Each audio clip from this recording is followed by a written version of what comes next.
Good morning and welcome to Trends in the Papers on mainland 98.3 FM, the sound of Lagos. Today is Friday. Thank God it's Friday. Time check right now is 7:40 a.m. It's time for us to look through the major trending stories on the front pages of our papers.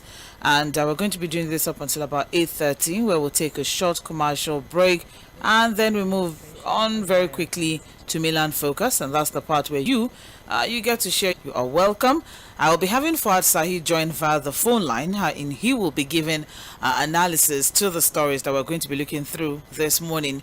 We're live on Facebook and YouTube at Mainland 98.3 FM, so you can drop your submissions even as the show progresses, even before we move on to Mainland Focus, okay? So the handle to look out for on Facebook and YouTube is Mainland 98.3 FM. So you can drop your comments, your submissions in the live chat section. As the show progresses, we take them, by the time we move on to Mainland Focus, all right? So wherever you are, whatever it is that you're doing, you can also join the program via Radio Garden. Radio Garden is an app that you download on your smartphone, and all you have to do is search out Mila 98.3 FM and you are good to go. Okay, so let's get this party started, shall we? I mean, it's Friday, right?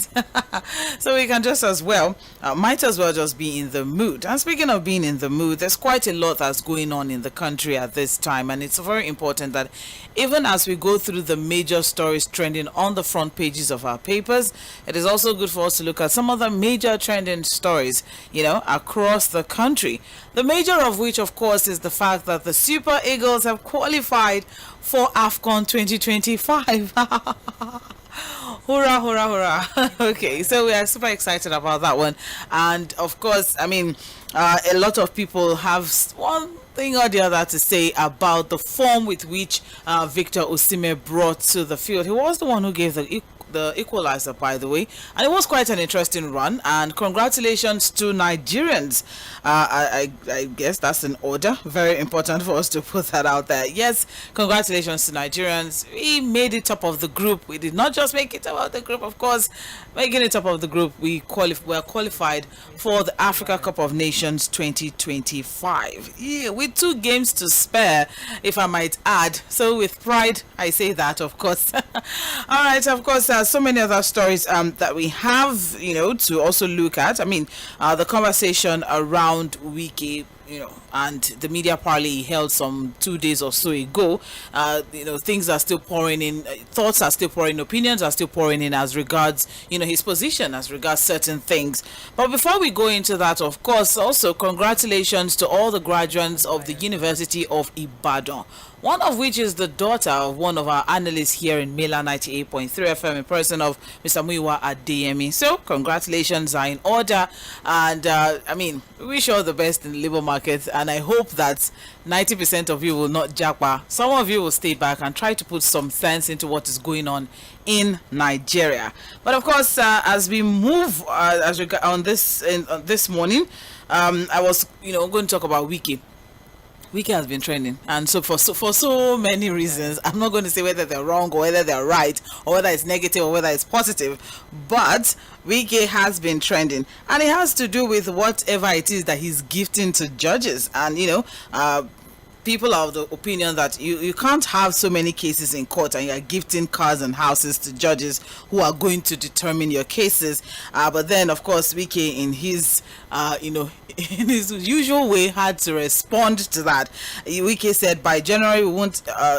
I said that that whatever he's doing right now is trying to implement the plans of the president last week. But so many people have one or two things to say. But before we go deeper into that, good morning, Fuad. How are you doing? Yeah, good morning, Sandra. I'm good. How are you doing? I'm well, thank you very much. I've been better, but I'm well. Thank God. All right. That's a lot better. It's good to hear, right? Yeah, of course, yes. All right, so Fuad, Wiki is sharing goodies. I don't know. Should we go and pick up ours, or is it just for judges? What's going on? What are your thoughts? Well, I think at his last media party, which was I think 2 days ago,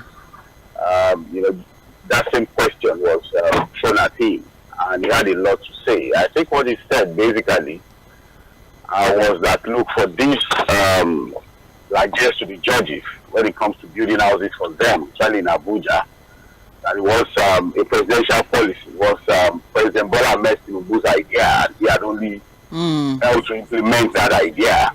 Also, he talked about the fact that, look, he's been helping the bar and the bench. He's been helping even the association, the Nigerian Bar Association. He's been helping judges. And that as a governor, when he was even in Rivers State, he had a lot to do to help the judiciary. And we're also talking about the fact that it's also a part of that particular profession.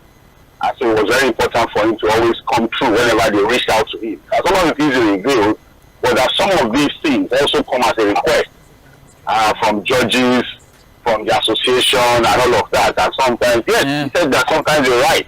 You seek for some of these assistance, you know. But again, what the lawyers are saying, as senior lawyers are saying, is that, look, when it comes to administration of justice, you must be seen to have not just administered justice, but it must come with some elements of fairness and transparency. And so when you have situations where politicians are now the one building houses, giving different things to judges, and these are politicians who also have cases before these judges, what do you expect them to do? That, look, if you're going to do anything, really, let it follow the due process of the financial independence to the judiciary by routing most of these monies through the NJC. You understand? You just like the National Assembly, let the judiciary also have its own budget. Let them run their own budget. If judges need cars, they need vehicles, they need houses, let it be budgeted for, and let it be seen that it is the NJC doing. But when you have judges, lining up in front of politicians to receive car keys, what optics do you get from that? It's okay. The perception is bad, the optics is bad. That's what you are saying. It's not as if we don't expect that our judges should live very fine and be very comfortable to do their job. But the optics of having them receive these things from politicians, who also have cases for them, who have cases with them, is bad. That's what we are saying. It's not a commonsensical issue.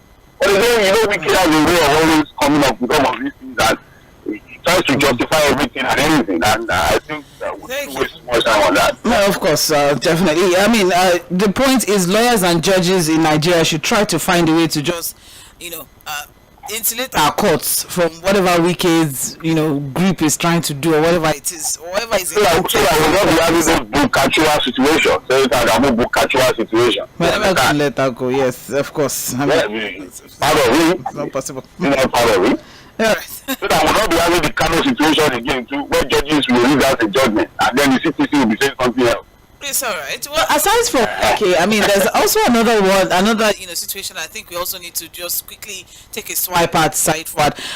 It's Mrs. Betty Akeredolu has been saying a lot in recent. The man has been saying a lot too. I have to go to her ex-handle to see what she's been posting.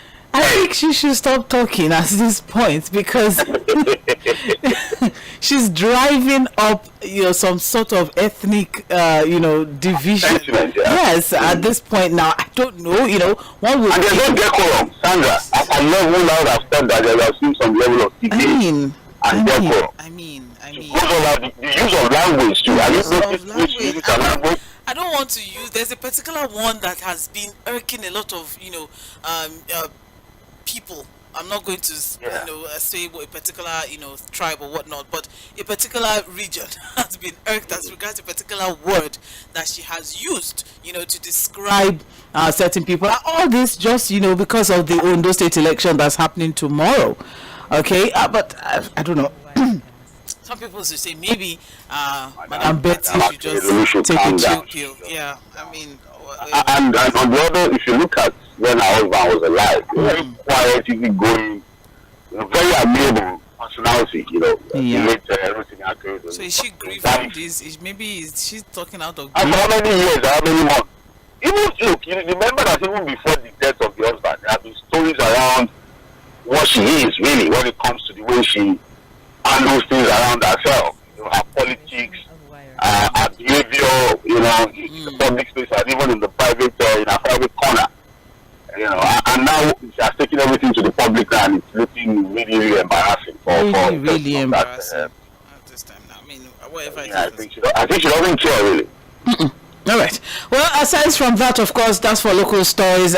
Trump is putting together his cabinet and is looking quite interesting. I've seen Elon Musk everywhere, and it's almost like when your brother just wins something, or when your husband wins something, and you're everywhere. It's like awala win and all of that. So Elon Musk is everywhere, trying to put.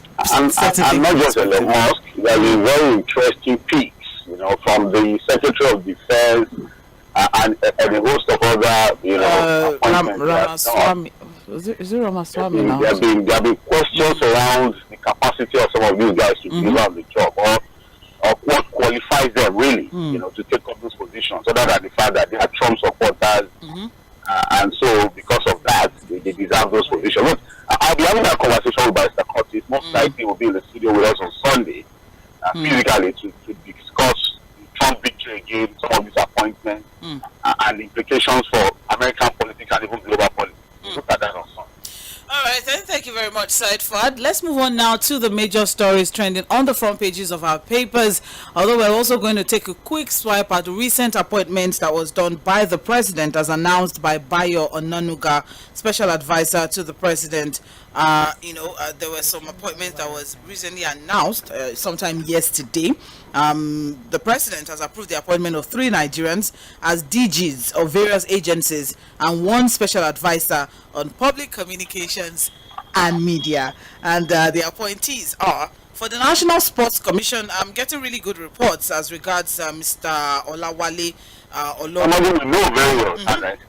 Yes. Very, very well. Olopade, the sports administrator of many years.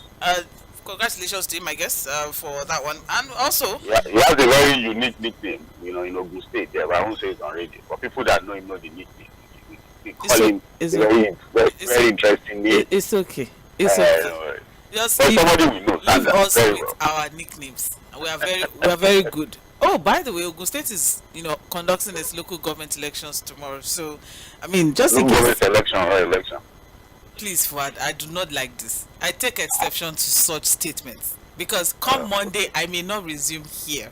I may be a local government chairperson somewhere in I hear you. Okay. All right. Aside from Mr. Olawale Olopade, who has now become the DG of National Sports Commission, we also have Dr. Abisoye Fagade, DG, National Institute for Hospitality and Tourism. I trust that in a few weeks we'll definitely have that on Thursday. Probably Creating Nigeria working on, that. Mr. Adebowale Adedokun, also DG, Bureau of Public Procurement. And finally, a very interesting appointment is Mr. Daniel Bwala, Special Advisor, Media and Public Communications, State House. He's a lawyer, he's an amazing person, and also a former Atiku loyalist. Has become now a person appointed in the renewed up administration. So congratulations to every one of them. Fuad Said probably has 1 or 2 things to say, but I would not allow that. We'll just move on. We have to discuss it because these are serious matters of nation building, and there's a lot actually around that particular story. An appointment of Mr. Daniel Bwala. I think eventually has gotten what he has always wanted. The psycho-fancy, the double speaking, and all of the movements around, the visitations, the meetings from UK to France to the Aston Villa. Eventually, he has gotten what he has always wanted. Yeah. He was a man before the elections that came out to tell the whole world that he will never, out of good conscience, support a Muslim ticket. And if you remember, he was the spokesperson for the Atiku campaign. No, he was somebody in the APC. And then went to... He was somebody in the APC. And the reasons he gave for leaving and moving, yes. And moving to the Atiku camp was that, look, in good conscience, there was no way he would support a Muslim ticket. Yes, and so because of that, he left and joined the Atiku camp, and they said a whole lot of things about Mr. Bola Ahmed Tinubu, the president now, President Bola Ahmed Tinubu. He said a lot. In fact, if we try to play some of those things, you will now understand why some of these are politicians. If you take them seriously, you're just going to be shocked by some of these things. But that's he's moved again to the camp of the president, the APC, and he has not been saying a lot of things. The reality is that, look, Sandra, there are people who think that, look, the presidency needs somebody who has a sharp mouth. You know, Jᴏɪṛ was doing the job, but I think people felt... Forgive me, Fad. The presidency needs someone who has a sharp mouth. Mr. Bayo is not sufficient. If you look at it, Mr. Bayo has been doing more writing. Yeah. They want somebody who can talk now. Because I think that they feel, again, my own thinking, Sandra, that in the public space, they are being out-talked in the public space, especially by the opposition. You understand? So when Mr. Bayo is doing all of the writing, posting on social media, I think they need somebody who's going to go out there and balance the talking, go into that combative talking mode to begin to counter the narratives out there. I think somehow Mr. Bayo Daniel Bola has been able to position himself very, very well, you know, to do the job. And I think when it comes to talking, we already know that he is very good at that. Here is a man that can tell you white is black, and if you are not careful, you begin to see that white as black. He has the word. He has the words. He has, you know, those. I think it is good for what I think they want him to come and do, really, Sandra. But the reality is that, look, when it comes to integrity, when it comes to shame, and what you call, you know, the ability to stay above board when it comes to some of these things, I think Mr. Daniel Bola will be found wanting. But I don't think they care, really. They don't care about what we say and what we think. So far they get what they want.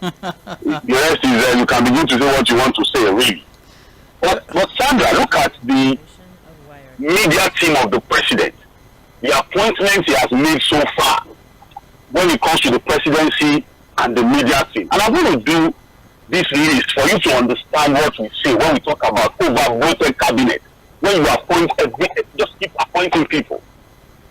You know, recently Mr. Sunday Dare was also appointed. Apart from Bayo Sandra, now you have a Daniel Bola who has been appointed as well, special advisor on what? Special advisor, assist me. Public information. Public information, they call it State House. I don't know what that means, really, Sandra.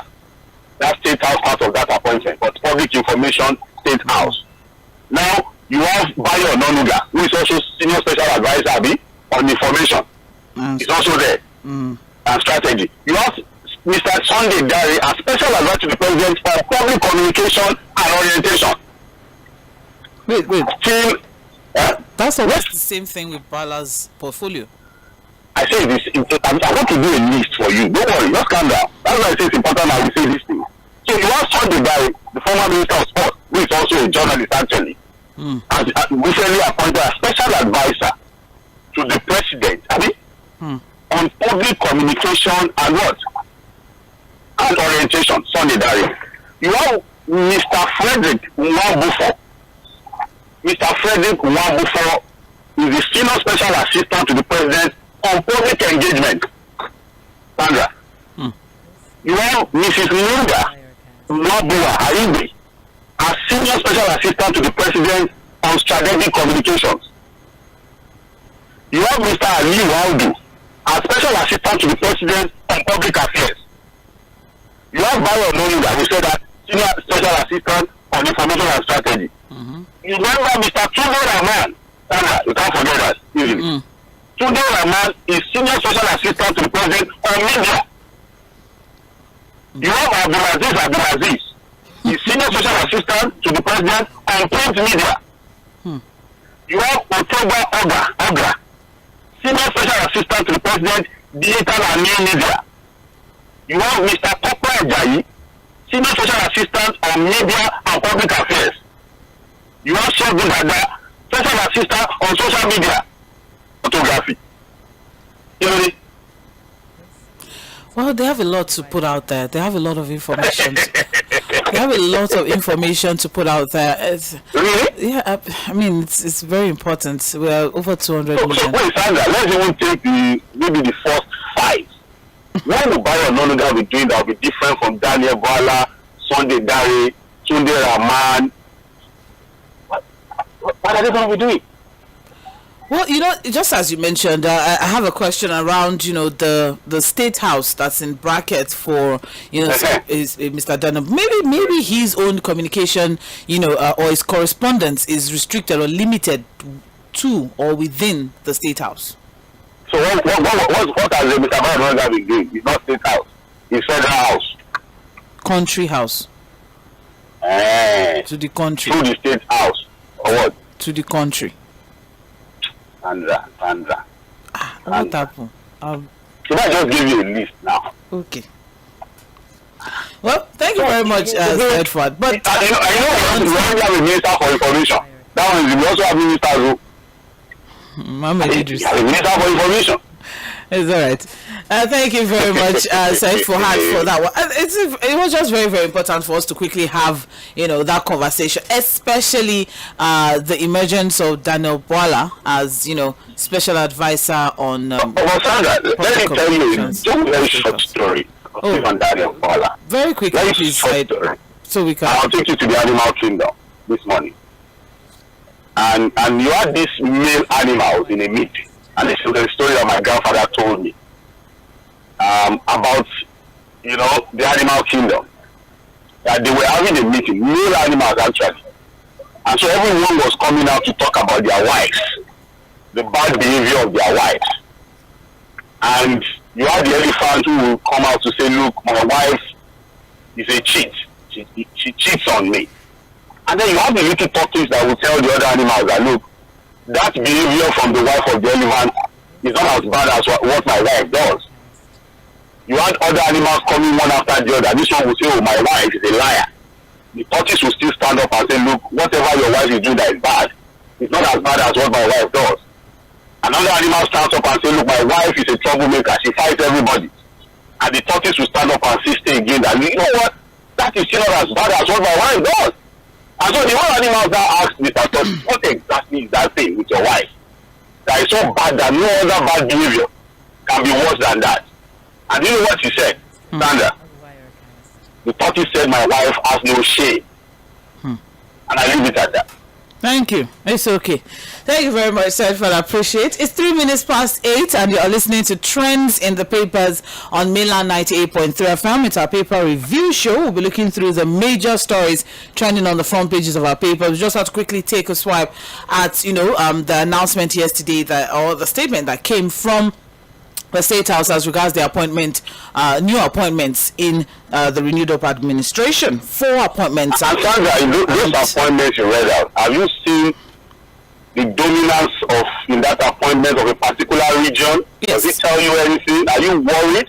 Yes. That we are still having this lopsided appointment all coming from one part of the country, the Yoruba part of the country. Every time the president makes an appointment, it is fine.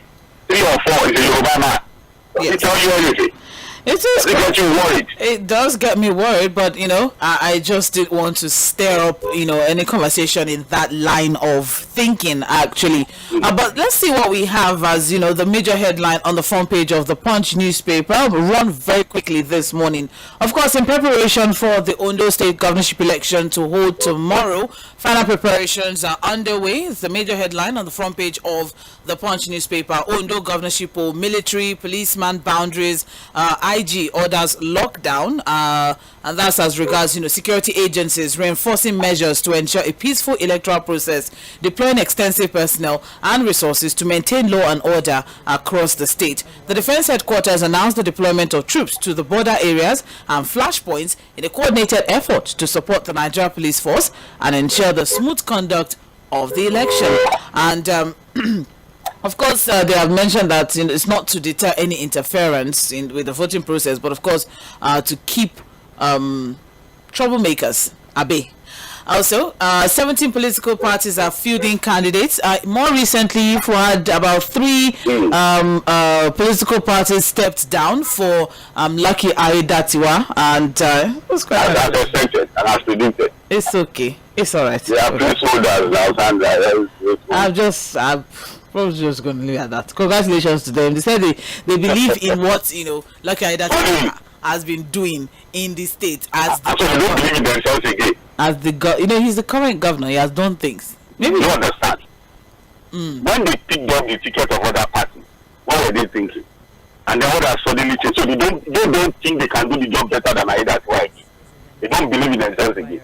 Oh no. I mean, the same way Daniel Bwala woke up and just decided to just, make changes. I just told you the story of the animal kingdom. Everything that finished, everything is changed. Then let's work with that. Just leave it and work with that.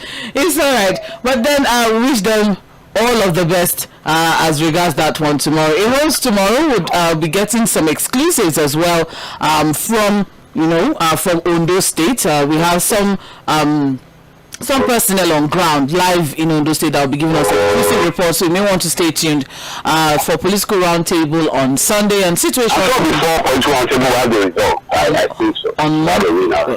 On Monday. By Sunday, I think Sunday. Oh, I'm saying something totally different. I'm saying that stay tuned for political roundtable on Sunday on situation room on Monday for exclusives as regards what went down at the elections. That's the major headline on the front page of the Punch newspaper. Moving on now, still on the front page of the Punch, we also have here IOM releases £668,000 for flood relief in Nigeria. That's on page 12.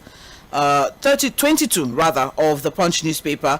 And then above the masthead of the Punch newspaper, this very interesting story, and I'm going to juxtapose it against how it is also reported in the Vanguard newspaper. That is, Tinubu may present 47 trillion naira 2025 budget to the National Assembly today, and that's on page 19 of the Punch newspaper. So let's just quickly take a look at that. But I would also, very quickly also take a look at the major headline on the front page of Vanguard newspaper. 2025 budget. Federal Executive Council okays 47.9 trillion naira. The federal government is to borrow 13.8 trillion naira, and we have riders here. Budget assumption. We also have exchange rates 1,000. I don't know where to go from, but it's fine. Oil price benchmark is at $75. Oil production is at 2.06 barrels per day. Experts fault assumptions, describe budget an ambitious one. IMF report, Nigeria absent in good news, included in bad news. It's okay. We'll take whatever it is that we have. We'll be fine. But then let's just take a quick look at what we have as regards the 2025 budget. Just a few days ago, 2 days ago, we talked about the fact that the medium-term expenditure framework was supposed to have been submitted, so we can start looking at what the fiscal year 2025 would look like. All right, and that's why we have now in the report that the Minister of Budget and Economic Planning, Atiku Bagudu, has disclosed that the Federal Executive Council has approved a budget proposal of 47.9 trillion naira for the 2025 fiscal year and a borrowing of 13.8 trillion naira. Okay, and excuse me. What we have now is that the approval is part of the MTEF and also a fiscal strategy, paper for the 2025 to 2027 Fiscal Responsibility Act of 2007. Of course, the framework is expected to be submitted to the National Assembly as required by law, either Friday or Monday, so by today or Monday. But then, several key parameters that will guide the 2025 budget based on economic projections and government policies. These include GDP growth rate of 4.6% for 2025, that's the plan, an oil price benchmark of $75 per barrel, and an exchange rate of 1,400 naira to $1. That's their projection, or that's their plan. I don't know how that's good news, but okay. And there's also an anticipation of an oil production of 2.06 million barrels per day. It's okay. Well, I love this. I'm so excited. It's just amazing what we are planning to achieve in 2025. In terms of fiscal strategy, the budget assumes that the government will borrow approximately 13.8. That's also a plan, and I'll still say this, debt is not revenue, but it's fine. That's about 3.87% of the GDP to fund key infrastructure projects and economic initiatives. So far, let's start with, before we go into borrowing as part of a strategic plan to balance government spending, according to Mr. Bagudu, because that's what he said, that the borrowing is part of a strategic plan to balance government spending with sustainable debt management. before we go into that, let's go into the projections. 47 trillion, yeah? Yes, okay, let's start with that then. 47 trillion, that's what we are planning as regards our budget for 2025. Yeah. So I think we did 29 trillion in 2024, yeah. We did? So I think it was 28 trillion, then eventually was I don't know what we did, because we trillion. had 25, we had 27, we had 29. But for 2024, yeah, I think basically we was had a lot of trillion, figures. But yes, I think we are closing with 29. Yeah, so but with these 47 trillion, it should tell you that, look, that was eventually going to happen, because at the time we were doing 29 trillion, we didn't have the devaluation of the currency to this extent. So I'm even surprised that we didn't do a triple of what we did in 2024. But this is more like a double of it, really, if you look at the figures we're working with. These projections don't really matter to me, because these are just mere projections, Sandra. These are the figures we are working with. They are just assumptions as it is, until we begin to see the implementation of that budget. And then, of course, the breakdown. We have to wait for the breakdown. We don't have the breakdown yet. So when the budget is presented before the National Assembly, we'll start to talk about the breakdown of the budget again. But as expected, and as I will predict again this morning, it's going to be the same of the whole thing, Sandra. We are still going to see those misappropriations, those reckless appropriations. We are going to buy vehicles as usual. We are going to renovate buildings as usual. And at the end of the day, when it comes to our budget performance index, we are still going to falter. We don't have a budget performance index for 2024 yet, so I can't really say anything on that. But I doubt it's going to be better than the ones we've had in the past. So again, I think we'll be able to have a more robust conversation around this particular issue when we now begin to have a breakdown, a presentation, and defense of the budget at the National Assembly. All right. Let's look at the key parameters that will guide this supposed 2025 budget based on the coming projections. A projected GDP growth rate of 4.6% forward. Well, I don't know really. I think the last time we were working around 6%. Well, I think they want to be a bit modest with this particular GDP growth projection. Then we have to look at the figures. We have to look at the projection for 2024 and see how far we have been able to achieve a part of that projection, and then know whether these projections are realistic. Again, they're just mere projections, they're just mere figures in the books that should just get us talking. So I don't know whether there are indices on ground really to put us into that state of thinking that we can meet up with this particular projection. Although the outlook for oil production is looking a bit good from the information we are getting. Although there are people who have said that we still need to verify, we check some of these, information we're getting from the NPCL that we're now doing about 1.2 million barrels per day. And you can see it in the projection for 2025 that they are working with about 2.something million barrels on a daily basis. But beyond oil projections, other indices have to come to the table. The general fiscal policy of the government has to be some of the things to put on the table to begin to see whether this projection is achievable or not. The Naira, unless the CBN will be creating some form of artificial liquidity, that's 1,400. Let me just digress a bit. So recently there was an executive order 15 titled Disclosure, Depositing, Repatriating and Investment of Eligible Foreign Exchange and Related Matters Order, which means essentially that Nigerians that are holding internationally tradable foreign currency, should make it available. You disclose your foreign currency holdings, even those that you have outside the country. Those monetary policies cannot significantly help with our foreign exchange. We've said it severally. It has to do with more of the things we are doing with our fiscal policies. You understand, Sandra? And when it comes to fiscal policies, it's about the things we are able to do to earn foreign exchange. Sandra, this is a fiscal policy. It's an executive order from the president saying that if you have dollar anywherever it is that you have it, bring it back. I'm that yes, it's an executive order that is looking at the monetary part of the conversation. When you have your money, let us have a declaration, right? Okay. what we are saying is that, look, more of the solutions to our foreign exchange challenges now is in how we're able to end foreign exchange, not in these little things.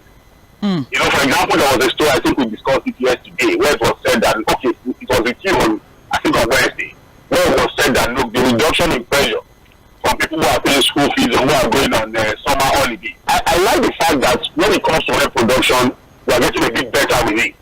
That 1.2, 1.3 was going to be problematic. So if it is true that we are doing 1.8 million barrels per day now, and we are working towards over 2 million barrels for next year, that will help. Those are the kinds of things that will really help. Because if you are looking at any more foreign exchange and what have you. So that's going to help. So what do we do with also the extractive industry? What do we do with the agriculture? How do we help the manufacturing sector? You understand? Those are the key indices that we have to put on the table to now begin to talk about real solutions to our foreign exchange challenges. Not, just tinkering with interest rates, tinkering with monetary policy there and there. It will not be so significant unless you look at the fiscal side of the conversation. Oh, well, the Minister of Budget has also mentioned that the Nigerian economy is showing some signs of resilience with a 3.19% growth rate recorded in the second quarter of 2025, and it is expected that this growth would continue through to 2025, driven by efforts to tackle inflation and stabilize key economic factors. Sandra, yes, our economy has always been resilient, and the luck we have with thinking that we have a resilient economy is because we are not a producing nation. It has always helped. Just imagine we don't have crude oil, we are not an oil producing nation. Where would the resilience come from? It's just what it is. The luck we have when we keep talking about the fact that, look, because it's not the resilience is not coming from the toxic policies of the government. It's not. It's just that, look, luckily there are areas that can help us block these loopholes, stop gaps, opportunities that we have in some of the sectors based on those things God has given us to us naturally that we're not even doing enough with. All right, then. It's 18 minutes past 8. We don't have so much time left. I'll just very quickly, as highlighted by Minister Bagudu, the aims of the fiscal policies that have been pushed out, especially in regards to the economic implication of the 47 trillion naira projected 2025 budget. So what we have is that the 47.9 trillion naira proposed budget for 2025 includes various provisions, particularly in areas such as infrastructure development, social programs, and critical national projects. Bagudu also revealed that the budget would include contributions to the development commissions that were recently, passed or that are in process of being passed. That's, the Northeast, Northwest, Southeast, Southwest, development commissions, all of these commissions. These measures are designed to strengthen the country's social economic development at the grassroots level, as he said. And he further noted that they're committed to ensuring that the 2025 budget is passed and signed into law before December 2024 in order to create a predictable fiscal environment and adhere to the January-December budget cycle, which we heard sometime last year as well, that the administration aims to implement going forward. There are documents that have been sent to the National Assembly for further review, and he has expressed confidence that Nigeria's economic trajectory was moving in the right direction, with positive growth recorded in key sectors. And he stressed that the government's macroeconomic policies, particularly in areas of market-driven pricing for petroleum products and foreign exchange, are contributing to the country's overall economic stability. Now, economic experts have faulted the budget assumptions, describing some of them as too aggressive. David Adonri, analyst and executive vice chairman at High Cap Securities, have said, "One thing that bothers me is the failure of the federal government of Nigeria to attach a report of the performance of the previous budget while seeking for approval of the new budget." What do you think, Ford? We don't discuss. I just told you now that before we begin to talk about this one, and we have the budget performance index for 2024.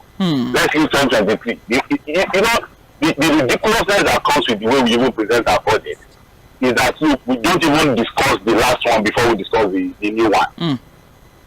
And that's why you now begin to see duplication of what? Budgetary allocation. You now begin to see the things you budgeted for in the previous one reappearing again in the new one. You understand? You know, in this agency, we bought SUVs for them. Why are we buying SUV again? In this one, we bought computers for them. We are still buying computers again. And you ask yourself, do you buy computers every year? And then when it comes to the capital expenditure component of our budget, how well do we run it? Was it not, it was between the two of us, right, Sandra, that we discussed the fact that most of the MBAs, they are not even doing 20%, which Mr. The FCC chairman was telling us, that they are not even running 20% of their budget for capital budget expenditure. They are doing more recurrent. It was even your revelation too, Sandra, through I think the ICPC or whether the EFCC, that said that the Northeast Development Commission, Sandra, had a budget of about 130-something billion. Not 31. Now 20-something billion was for recurrent. 126 was for recurrent. So if we look at our, if we put it down, like they say, direct Katusha, you will see that when it comes to budget performance index, we are just faffing around. There's nothing. These things are just there. We just put up the figures. We satisfy some personal interest on interest here and there, ensure that there's something to work with. But when it comes to the main issues of budgetary allocations and appropriations to issues of nation building, standard, and our budget performance index, we are nowhere to be found.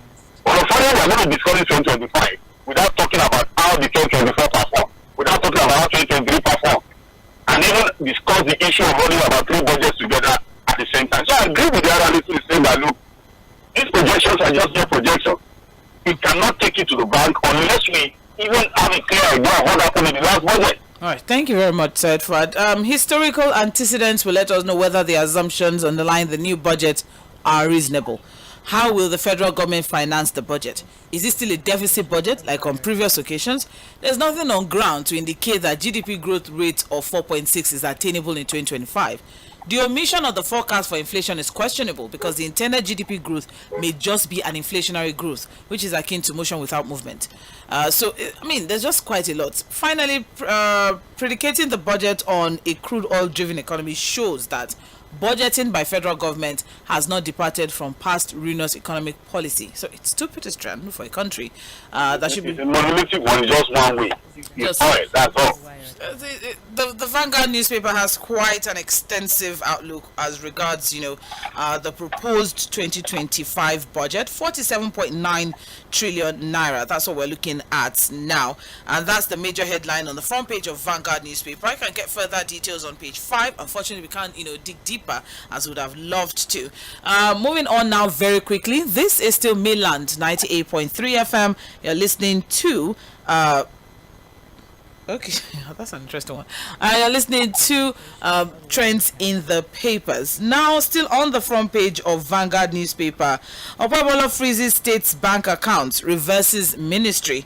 And that is on page 11 of Vanguard newspaper. That's, hitting the ground running in Edo State.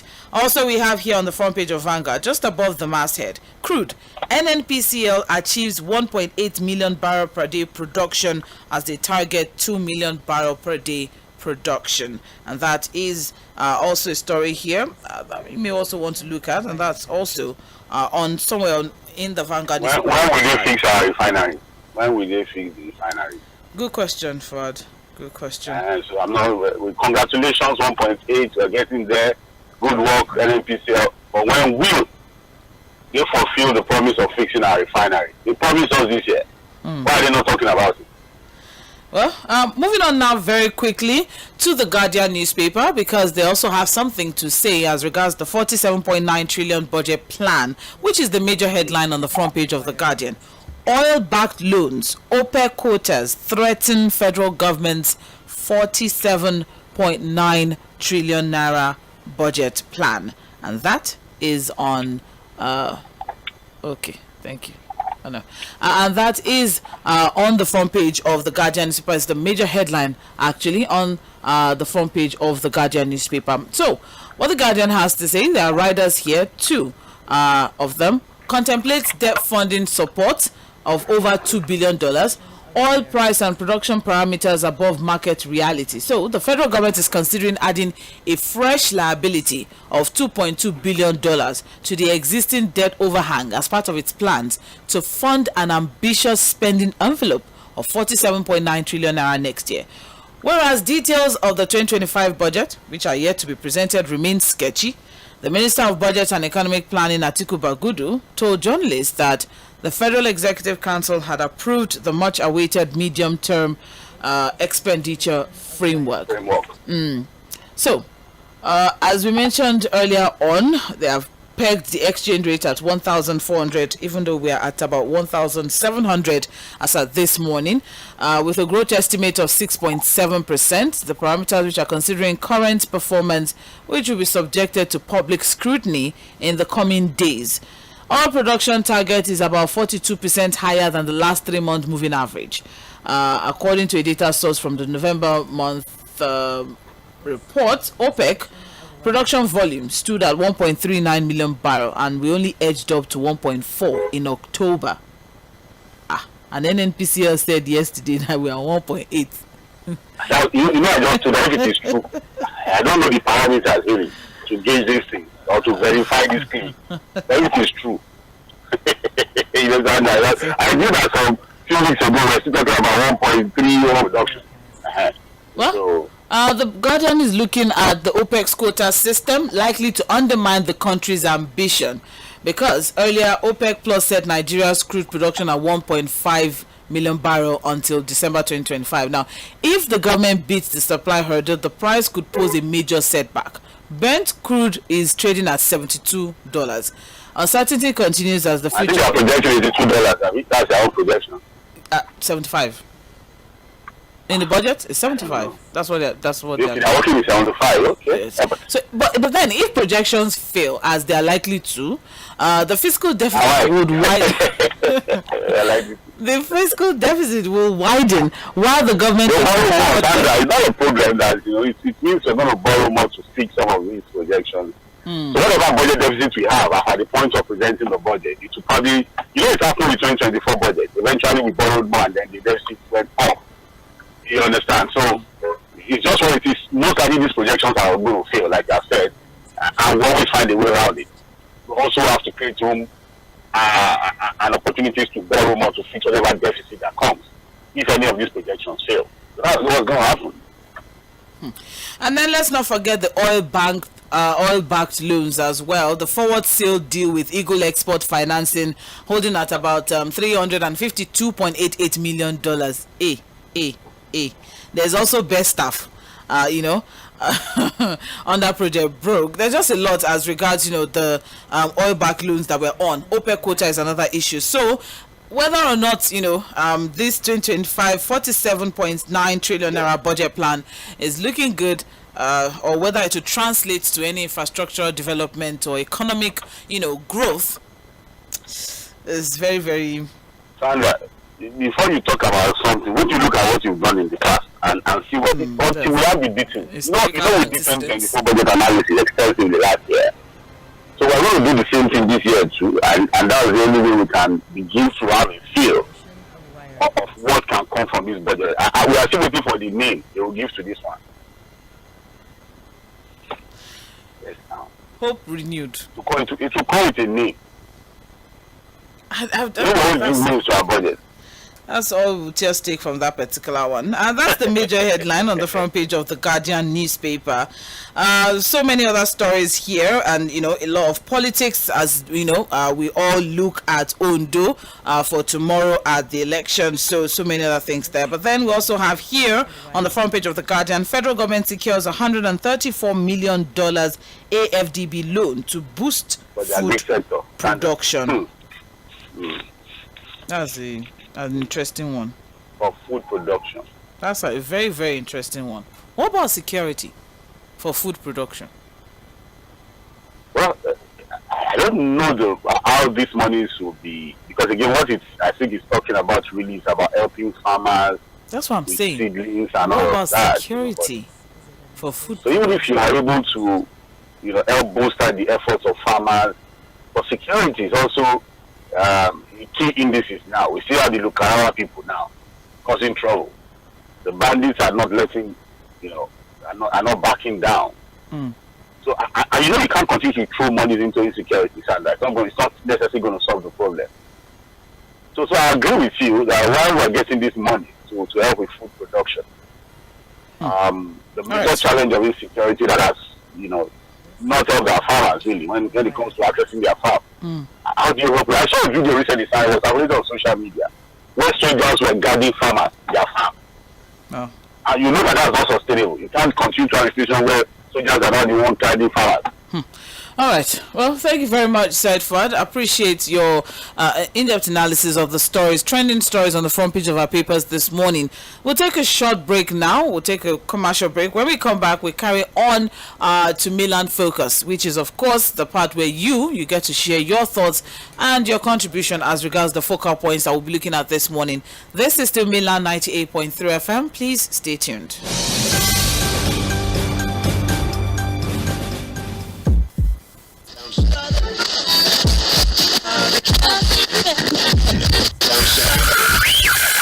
Listening to Mainland 98.3 FM.